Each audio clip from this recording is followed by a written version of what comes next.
রবি তার একমাত্র দুধের শিশু কনককে নিয়ে কাজ করতে এলো রায়বাহাদুরের বাড়ি।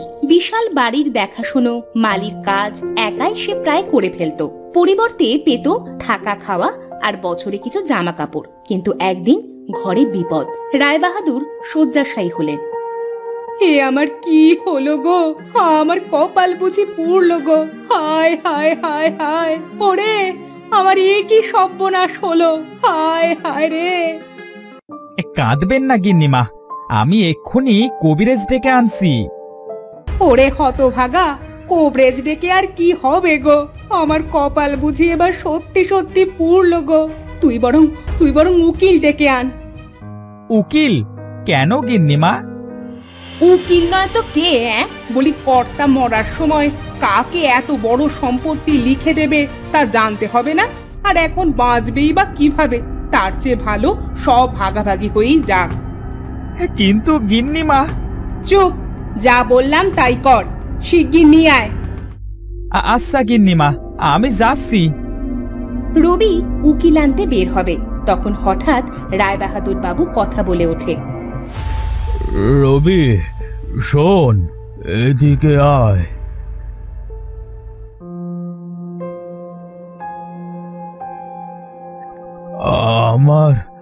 আমার সব সম্পত্তির মালিক আমি কনক মাকে করে গেলাম, সেই হবে আমার সব সম্পত্তির মালকিন। এই বলেই রায়বাহাদুর সাথে সাথে মারা গেলেন। রবি মনে মনে ভয় পেয়ে গেল, আর গিন্নিমা গেলেন বেজায় চোটে। হুঙ্কার দিয়ে বললেন, ওরে বিজয় রে, এ বুড়ো এ কি করে গেল রে? আমার আপন ছেলে বউ থাকতে এ কিনা চাকর আর তার এই মেয়েকে সব সম্পত্তি লিখে দেয়। এই কনক, কি জল পড়া খাইয়েছিস বল তো তাড়াতাড়ি। আমি গিন্নিমা, আমি তো কিছুই জানি না, কর্তা বাবু আমাকে কিছুই বলেননি এ ব্যাপারে। আমি কিছুই জানি না গিন্নিমা। জানিস না মানে? তুই আর তোর বাপ আজ এক্ষুনি আমার বাড়ি থেকে বেরো, বেরো বলছি। গিন্নিমা, আমরা এত বছর এ বাড়িতে কাজ করছি, আর আজ আপনি আমাদের তাড়িয়ে দেবেন গিন্নিমা? আমার কনকটাকে কোলে নিয়ে এসেছিলাম এ বাড়িতে, এটাই যে আমাদের আশ্রয় গিন্নিমা। ওসব আমি কিচ্ছু শুনবো নে। আমার সব সম্পত্তি তোর মেয়ের নামে করতে বলে গেছে এই বুড়ো। ওসব আমার কিচ্ছু লাগবে না গিন্নিমা, দয়া করে আমায় তাড়াবেন না। এসব শুনে পাশ থেকে জনাতিনেক লোক বলে উঠল, এসব কি বলছেন আপনি কর্তাগিন্নি? রায়বাহাদুর সাহেব তো এই মেয়েকে নিজের ছেলের বউ বানাতে চেয়েছিলেন। আরে হ্যাঁ হ্যাঁ, আমরাও সে কথা জানি, এটাই তার শেষ ইচ্ছে ছিল। কি ওই আকাট মুক্কু মেয়েটা হবে আমার ছেলের বউ? বাবা বিজয়, দেখ দেখ কি বলছে ওরা। মা, ওরা ঠিকই বলেছে। বাবা আমায় গতকাল রাতে ডেকে পাঠিয়েছিলেন, আমায় তিনি তার শেষ এই ইচ্ছে জানান। বাবার শেষ ইচ্ছে আমি রাখবই, তুমি বাধা দিলেও শুনতে পারবো না মা। ঠিকই বলেছো বিজয় বাবা, এই কনক রায়বাহাদুর বাবুর চোখের মন এসেল, কত ভালোবাসতো মেয়েটাকে। তুমি এবার ওর দেখাশোনা করো বাবা, এইটাই তোমার বাবা চাইতেন। এসব কি হইতেছে বাবু? ছোট বাবু, আপনি কি বলছেন এগুলো? ঠিকই বলছি রবি কাকা, আমি কনককে বিয়ে করব।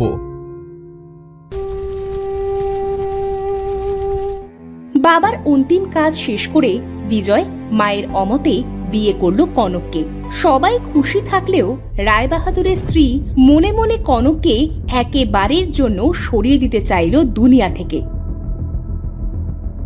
এমনই একদিন কনক রান্নাঘরে রান্না করছে, পেছন থেকে ধীর পায়ে ঘরে এলো গিন্নিমা। আমার অমতে আমার ছেলেকে বিয়ে, আবার আমার সম্মতি নিয়ে নিজে মালকিন সাজা। দাঁড়া, আজ তোকে আমি পুড়িয়ে মারবো।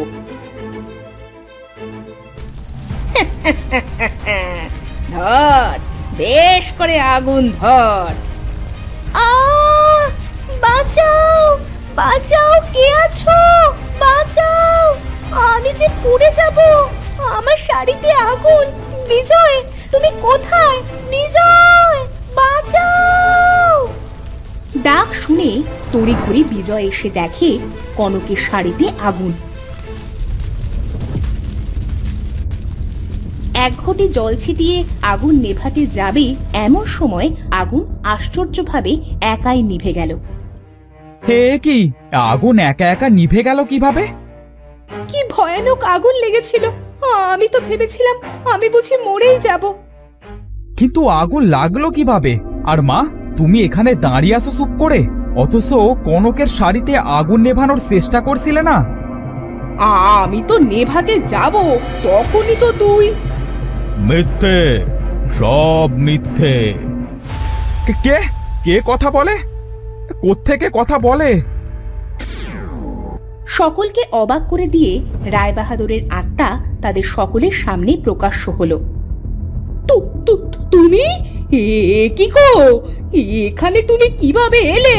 তুমি তো মারা গেছো। বাবা, এটা কিভাবে সম্ভব? কর্তাবাবু, আপনি তাহলে আমাকে বাঁচিয়েছেন কর্তাবাবু। হ্যাঁ রে মা, আমার এই স্ত্রী মানুষ হলেও ভেতর থেকে একটা ডাইনি। মানুষ মারতে সে একটুও দ্বিধা করে না।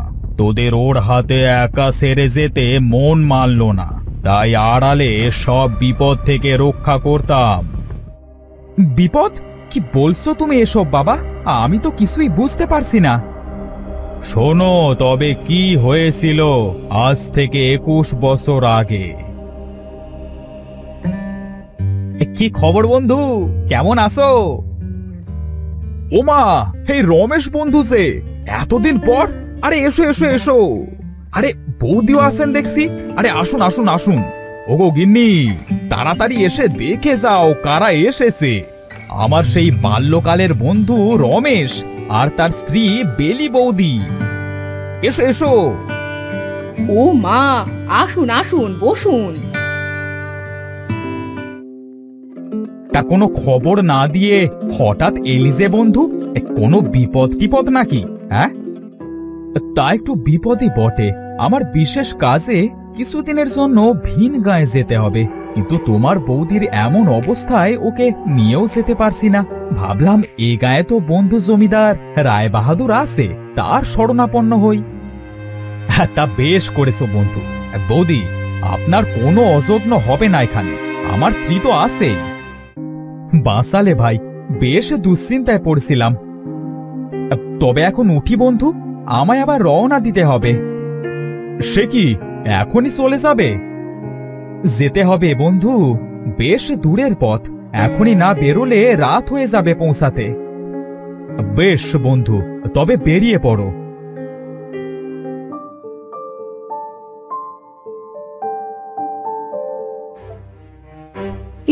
এসব কথা আবার তুলছো কেন? এর সাথে কনকের কি সম্পর্ক? আছে, সম্পর্ক আছে। তুমি বলো বাবা, আমি শুনতে চাই। শোনো তবে। বাহ, তোমার এই গয়নাটা তো বেশ সুন্দর। এটা আমার স্বামী অচিন দেশ থেকে এনে দিয়েছিল। বাণিজ্যের জন্য কত জায়গায় যায়, যখনই আসে আমার জন্য কিছু না কিছু নিয়ে আসে। মরণ ওরে পীড়িত রে, যবে থেকে এসেছে শুধু নিজের রূপ আর দামি দামি গয়নাই দেখিয়ে যাচ্ছে। ওর এত সুখ সহ্য হচ্ছে না আমার। ওর মুখের ওই অহংকারী হাসি আমি কেড়ে নেব, কিন্তু কি করা যায় ভাবতে হবে।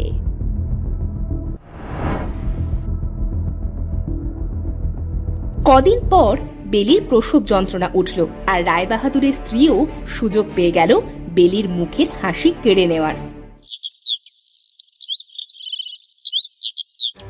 মেয়ে হয়েছে,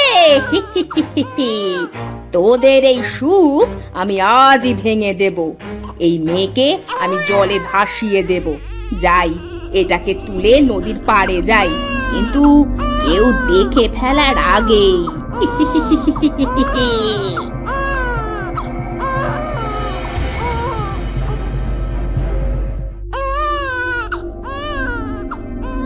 এ কি, গিন্নি বাচ্চা কোলে কোথায় যাচ্ছে?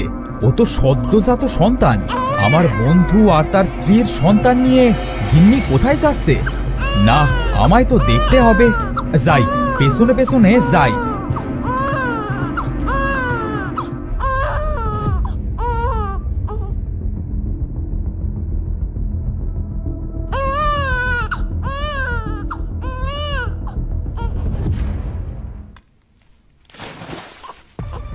এবার এটাকে ভাসিয়ে দিলাম, যাই এবার ঘরে ফিরে যাই। হায় হায় গিন্নি, তুমি কি করলে? না, এটা আমি মেনে নেব না। যেহেতু তুমি আমার স্ত্রী, তাই সকলের সামনে তোমার অপরাধ আমি প্রকাশ করব না। কিন্তু ওই সন্তানই হবে আমার এই জমিদারির মালিক। এটাই হবে আমার প্রায়শ্চিত্ত। সব তুমি কি বলছো? চুপ! আর একটা কথাও বলবে না তুমি। বাবা, আমি যদি ভুল না হই, তবে কি সেই নবজাতক সন্তানই হলো? হ্যাঁ বাবা, সেই নবজাতক ফুটফুটে মেয়েটা আজ আমার বৌমা। কনকই সেই মেয়ে যাকে আমি রবির মাধ্যমে উদ্ধার করি, আর কিছুদিন পর আমারই বাড়িতে ছদ্মবেশে রাখি। সেদিন বৌঠান পাগলের মতো কেঁদেছিল, কিন্তু আমার কিছু করার ছিল না। শেষে একটা দুর্ঘটনায় বৌঠান আর আমার বন্ধু রমেশ মারা যায়। এরপর আমি ঠিক করি ভবিষ্যতে কনকই হবে আমার পুত্রবধূ। এসব আপনি কি বলছেন বাবা? ঠিকই বলছি রে মা। সেদিনের মতো আজও এই পিশাচিনী তোর শাড়িতে আগুন দিয়ে মারবার চেষ্টা করতেই আমি সেটা থেকে তোকে বাঁচাই। সীমা, একটা নবজাতক শিশুকে তুমি হত্যা করতে গিয়েছিলে শুধুমাত্র নিজের মনে আনন্দ পাওয়ার জন্য? আজ আমার ঘেন্না হচ্ছে তোমাকে মা বলে ডাকতে। না বাবা, শোন শোন একবার, আমি এসব কিছুই করিনি। তোর বাবা মিথ্যা। থাক, তোমায় আর শাক দিয়ে মাছ ঢাকতে হবে না। তোমার শাস্তি এবার আমি দেব। রায়বাহাদুর তার স্ত্রীর গায়ে আগুন লাগিয়ে দিল। প্রচন্ড চিৎকারে অবশেষে সে মারা গেল।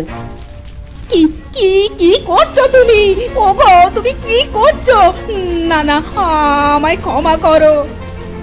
ক্ষমা এই রায়বাহাদুর একবারই করে। আজ তোমায় মরতে হবে। না না না না। এবার তোরা সুখে থাক বাবা। আমায় ক্ষমা করিস কনক মা। আমি এবার আসি।